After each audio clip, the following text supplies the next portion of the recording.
What's going on, guys? Kind of a big deal videos. Paul here. I want to make a video about the history of pro hormones and the most recent, peptides and SARMs craze that have been going around the gyms, especially, for the natural athletes who are very interested in competing without making use of, anabolics or banned. Well, no, SARMs are banned substances. So, anyways, the reason I want to go through the history is because it's very pertinent. Excuse me, to why we have these types of loopholes in the supplement industry, and how the not just the supplement industry takes advantage of it, but people who believe that they can enter contests naturally take advantage of these compounds as well. Now, my philosophy is that SARMs and other compounds shouldn't be used if you're competing in a natural division.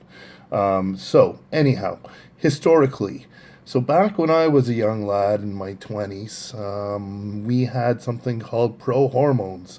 Pro hormones were the next big thing for the supplement industry. So essentially, we had the primary one being Superdrol, methyl 1 testosterone. Sorry, the primary one should be 480, 180, which were actual true pro hormones, and androsterone was something baseball players were using, and it would convert into testosterone, but it wouldn't be a full testosterone from my understanding. Now, my knowledge based on 180 and 480 are somewhat limited.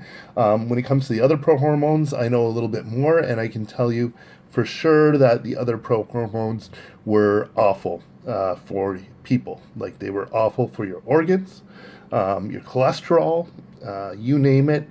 It's like taking an oral steroid. And in fact, they were researched by pharmaceutical companies, and the ones that were released were actually ones that couldn't make it on the anabolics list. So this is the irony. They were so bad that the FDA hadn't classified them because pharmaceutical companies wouldn't sell them. So these formulas never really made it to market. So they weren't on any list.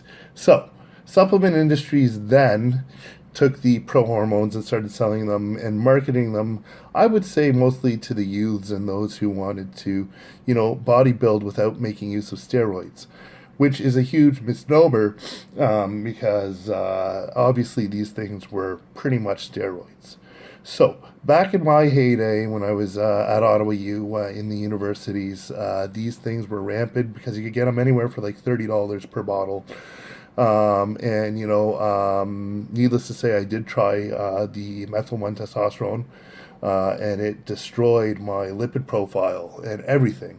So, I mean, it was awful stuff. And do I regret doing it? 100%. 100% regret using pro hormones. They were a quick fix, and people thought they were okay. So that's the history of pro hormones. So what happened afterwards is that the FDA caught on. They started banning these things one by one. Supplement companies got savvy. You can, watch old Tiger Fitness videos or read about this on Mark Lobleiner's channel, because he really hated on this. Reasonably, people should kind of be frowning upon it because it was putting kids at risk. But I mean, on the other side of the token, I can see where supplement companies thought it was okay to do this, and they were benefiting certain people. There's always two sides to every story. Long story short, a lot of companies got shut down, and pro hormones are no longer in existence. So where does this bring us now? SARMs are the new pro hormones. SARMs shut you down.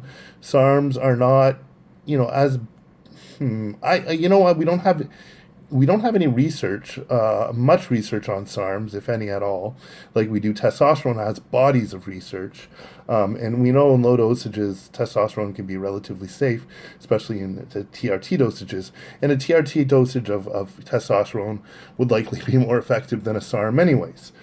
So that said, SARMs are like our new pro hormones.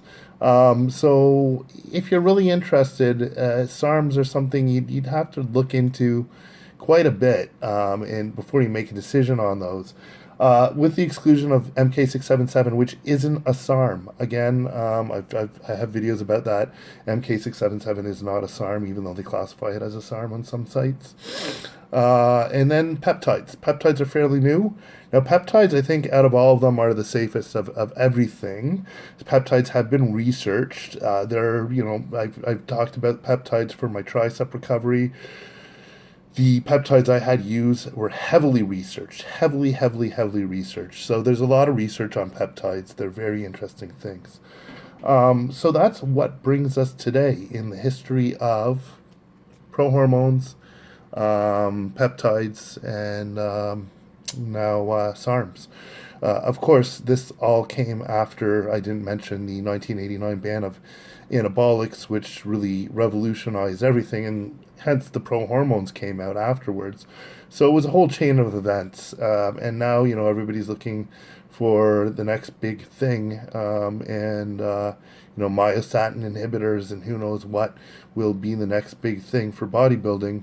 Heck, I seen they're growing steaks out of test tubes.